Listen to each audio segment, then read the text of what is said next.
The following is a project of our nonprofit newsroom. Support Midcoast Morning and local community-centered journalism today by signing up to be a monthly sustaining donor at chuy.ca/donate. It doesn't take much money to support local news. Hello and welcome to Midcoast Morning. I'm Joe Pugh.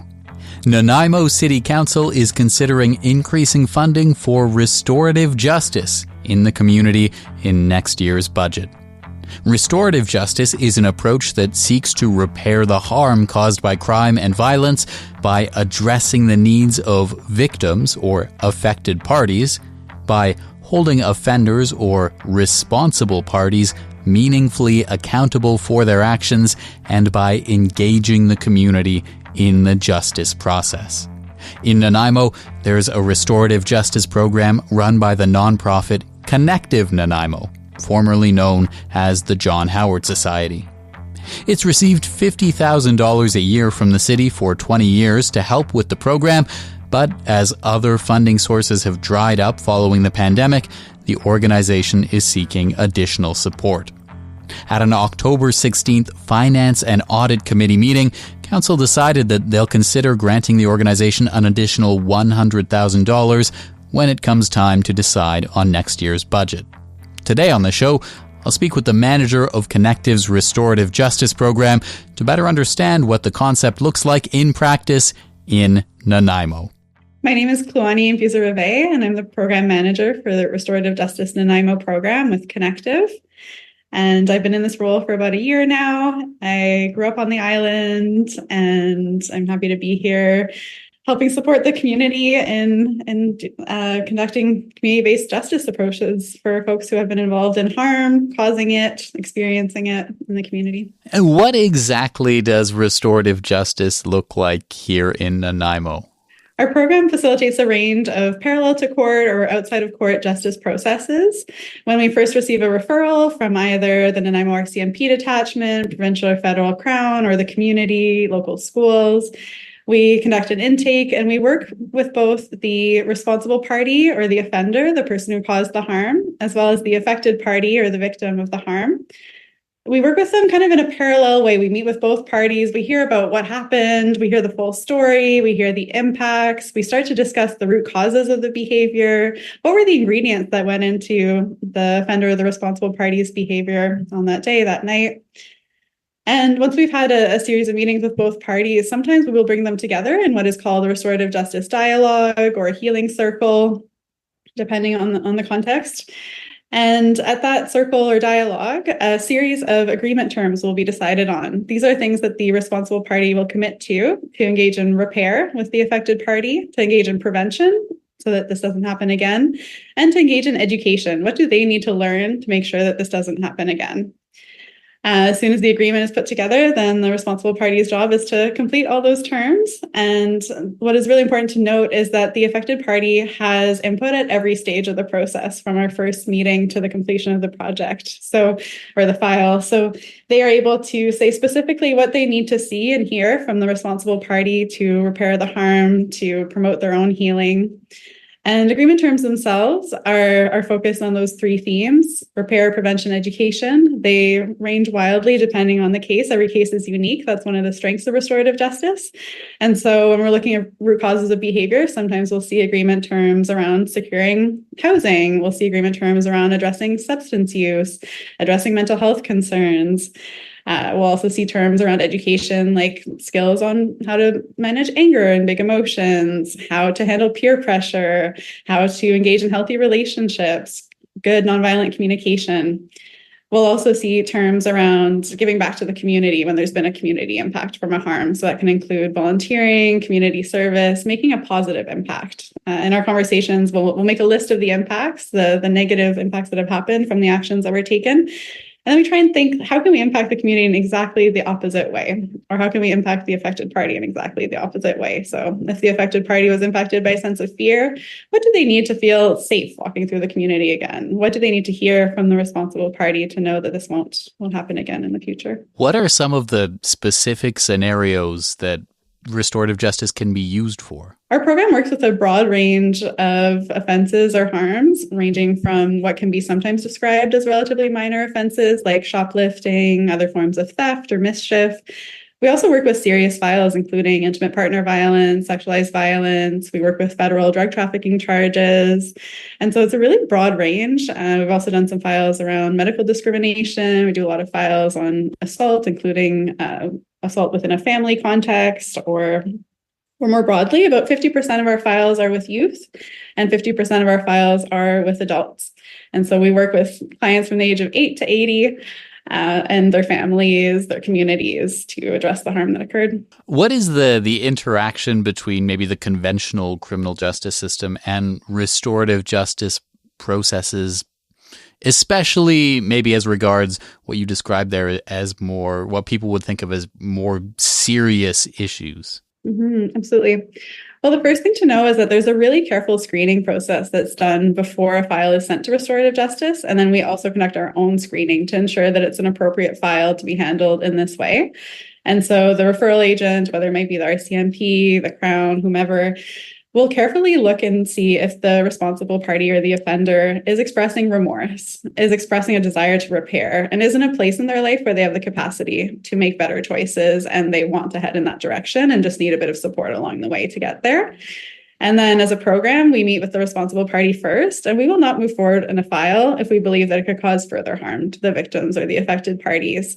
So especially in more challenging cases, including power-based offenses like intimate partner violence, we're wanting to make sure that it is a good fit to move forward and we have the full consent and the choice of level of participation from the victim or the affected party.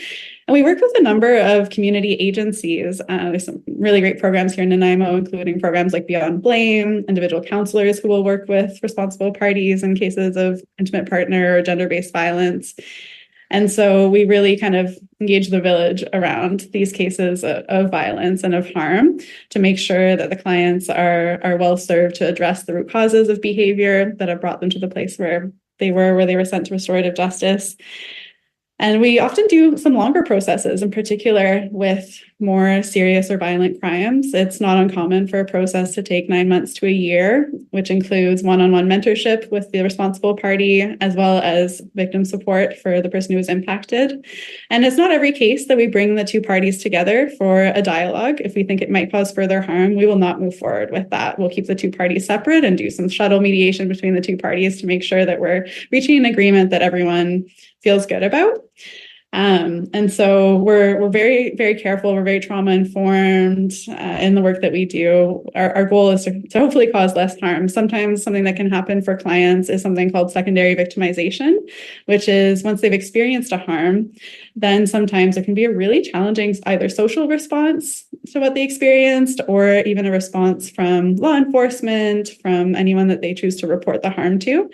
And that can be minimizing language or victim blaming or anything like that. And so in particular with more serious files, we are extremely cautious in our approach to ensure that we're not re-victimizing the people who have already experienced harm. What is the big difference between something that goes through that restorative justice process and maybe one of those incidents that is handled through the conventional criminal justice system? Yeah, absolutely. There are a number of differences.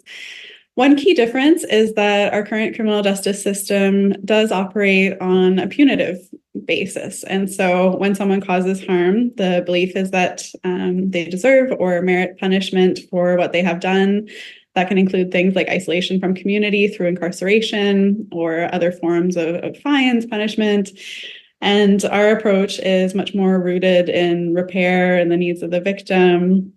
And that's another kind of key difference. What we've heard from victims or affected parties of crime and harm is that they have not felt like their needs have been met most of the time through the criminal justice system. They felt like their voice wasn't included. They feel like they didn't necessarily have control over the process, the capacity to suggest ways forward. And we know that when people are a victim or an affected party of crime or harm, there's a feeling of powerlessness often. They've lost a sense of control. And so one of the most powerful parts of this process, in particular for affected parties, is that they have say in every step. They are able to decide if we do move to a circle or a dialogue, who gets asked questions first, what kind of questions are asked, where do they sit in the room, what kind of snacks do we have? Like, they have say all along the process, and that can be one of the most empowering things for victims of crime, from what I've heard in working with clients. I will also emphasize that one of the strengths of the restorative justice approach is in particular in working with Indigenous clients and community members, whether they're victims or responsible parties of harm. I have heard consistently feedback from clients that I work with who are Indigenous that the justice approaches that we're able to offer more closely mimic the traditional justice processes of their home communities. And that, I think, is really exciting as we're looking towards efforts of decolonization, reconciliation, and honoring the role and the importance of the role of local nations in our communities. Could you tell me about the scale in terms of the number of referrals that you get and the number of cases you're able to take on in the community? Yes, so we receive between 75 and 125 files per year, and we are hearing from the community that they would like to see an increase in our capacity. They would like to send us more files. The Nanaimo RCMP detachment has one of the highest rates of referral in this province, which is extremely exciting. They've been an incredible partner to our program, and we work with a number of members who really believe in the values of restorative justice. In particular, we receive a lot of youth referrals from them, which is an amazing opportunity for youth in the community to have a second chance, to be able to make different choices, to pick a different path than the one they've been on up until that point. We have also received requests from our Indigenous partners that we work with that they would like to see an increase in referrals. We've also heard that there's an appetite for restorative approaches to instances of racially motivated harm and racism in the community. And so we're hearing an increase. We're hearing from schools that they would like us to train their administrators as well as their students in restorative approaches so that they can employ those in the school when conflict comes up. There is such a strong appetite from the community for this work and more awareness of restorative justice now. And as a program, we would love to meet that demand. And we're looking for ways that we can increase our capacity to meet the needs of this community. What is your capacity at right now, and what are the limiting factors? Our current capacity in terms of core funding is for one single permanent position. And so historically, we have had 3 to 4 staff within our program, which has been able to meet the need in the community. Right now, as a one-staff program, we unfortunately have had to turn away files, including complex ones. We've had to take a summer break for 2 months where we had a pause on files. We've had to implement wait lists. We unfortunately had to get rid of 2 of our case manager roles, including our Indigenous case manager role.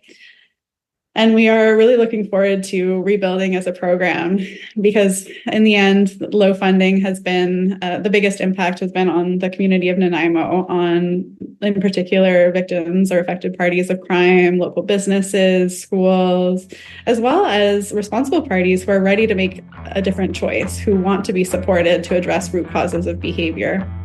And so we're hopeful moving forward that we're going to be able to be rebuilding in the new year, including with the support of the City of Nanaimo. Midcoast Morning is made possible by the Community Radio Fund of Canada and generous listeners like you. Support and grow our nonprofit newsroom project today at chly.ca/donate with a monthly or one-time donation. With your support, we can expand Midcoast Morning from 2 to 3 original programs per week to cover local news, current affairs, and arts and culture. Today on the program, we're talking restorative justice.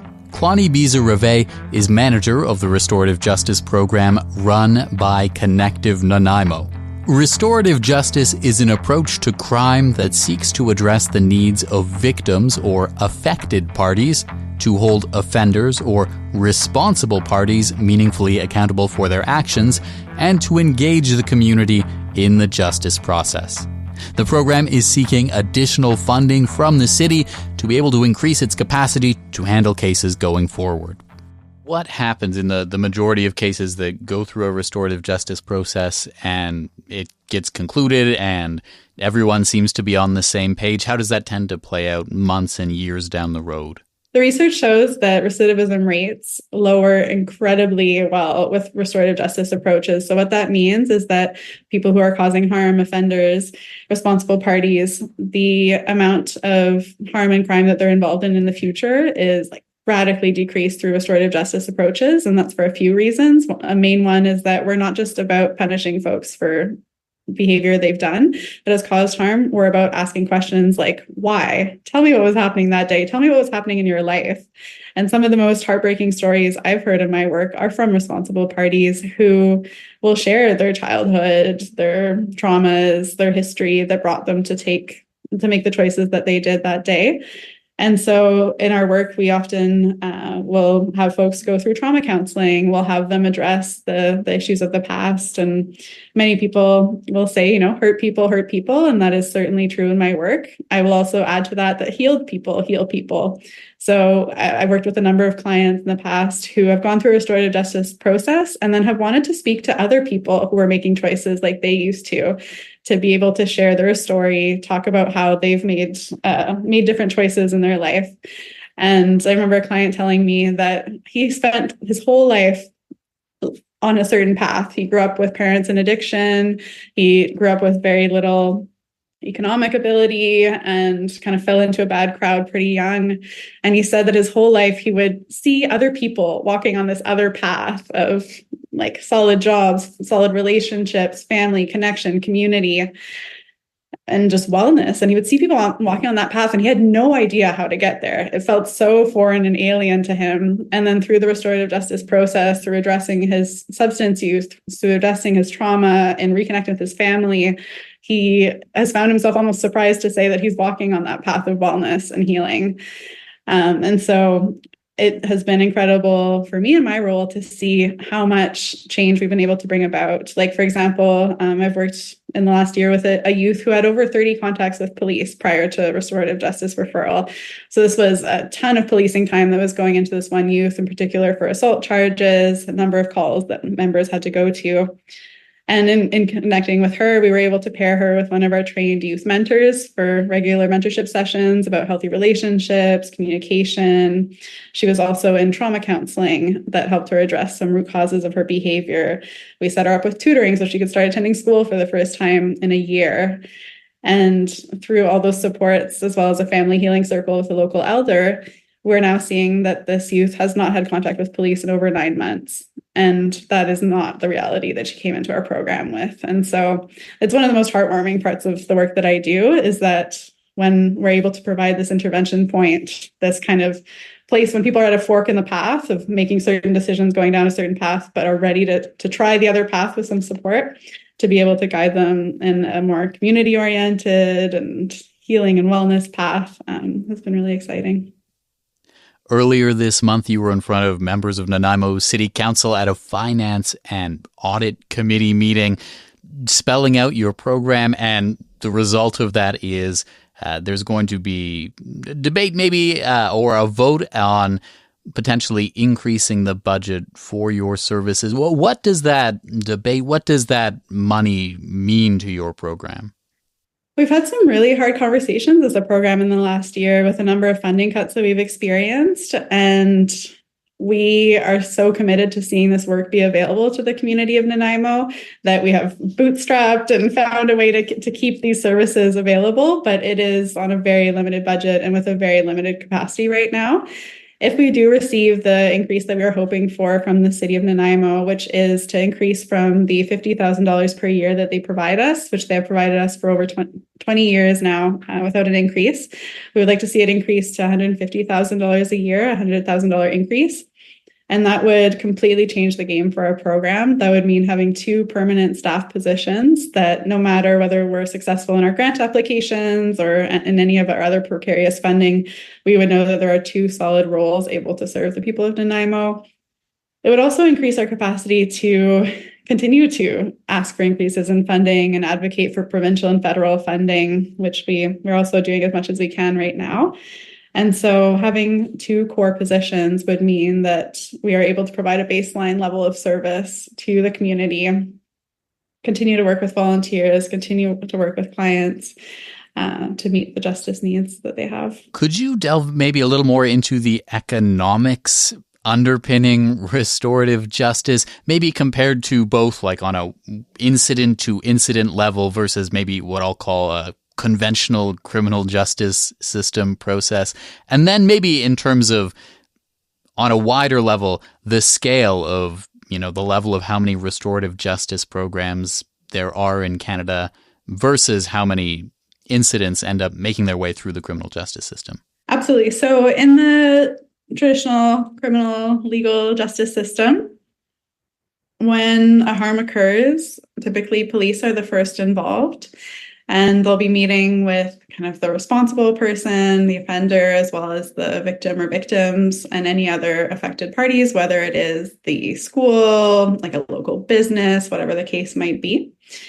And so there is a significant amount of policing time required to investigate into a file, to meet with all the involved parties, reporting, everything like that. And then police will make a decision whether to bring the charges forward to Crown. And then if they do, then we're looking at the involvement of the court system, lawyers, judge time, everything like that for a file.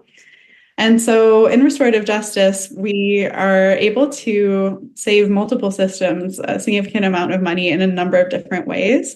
And so when we receive a referral from the RCMP directly pre-charge, we are able to take the case in hand, to take the meeting time, the court time that they would have to put into the file and kind of put it on our shoulders. And we meet with all of the impacted parties. We meet with the responsible party one-to-one over the course of many, many months. We talk with the involved people, like in particular on youth files, there's a number of people that we have to speak with. We have to speak with the family. Sometimes we'll talk with the school if they're involved, their local counselor. There's a number of different people involved when there's an instance of harm and a number of people impacted. We also look at making referrals to the community, whether it's for accessing substance use support, mental health support, housing support, a number of different needs that they might have. And we also have a good, strong strength as Connective as an organization. We work across a number of different areas of the community, including housing, substance use support and recovery, employment. And so I'm often able to make in-house referrals, which is great. So yes, there's economic savings in terms of police time. There's also economic savings in terms of lowering the rates of recidivism, which I was mentioning a bit earlier, is that when someone successfully goes through a restorative justice process, which is at this point over 90% of our files, we're just seeing those rates of crime really significantly lower. And so that's, again, an impact on less policing time, less court time required as well. And so there's a number of different ways that programs like this save money. And in the presentation that I did to the Finance and Audit Committee, the mayor spoke really positively about restorative justice and in particular the economic impacts. He spoke about how if, say, 10 people go through restorative justice, that's a savings of, at minimum, $100,000 already right there in terms of the amount of funding the RCMP needs, the courts need, as well to conduct a file. And so there's really significant savings, but historically, restorative justice programs have not seen, like across Canada, high funding rates. Sometimes the work is done by volunteers, and we do have some trained volunteers within our program, in particular, who work with youth. But when we are working on those more serious files and violent files, like I was describing earlier, we do need a really high degree of training and sensitivity for our staff and volunteers. And so we need to make sure that they're ready to work with that kind of file. And so it does require more staffing to meet that need as well.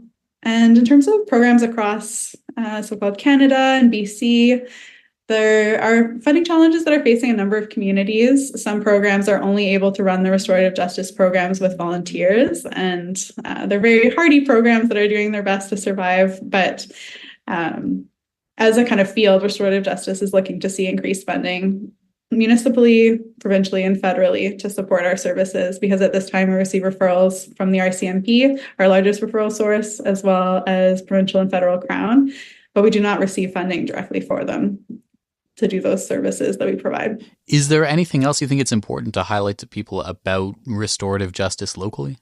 I think what I really want to say as someone who has done this work now for a number of years is just to emphasize how I've seen firsthand how impactful this work is, how needed it is, how effective it is at increasing public safety in our communities, and lowering rates of crime and doing really deep work with some of the people in this community who are most in need of support.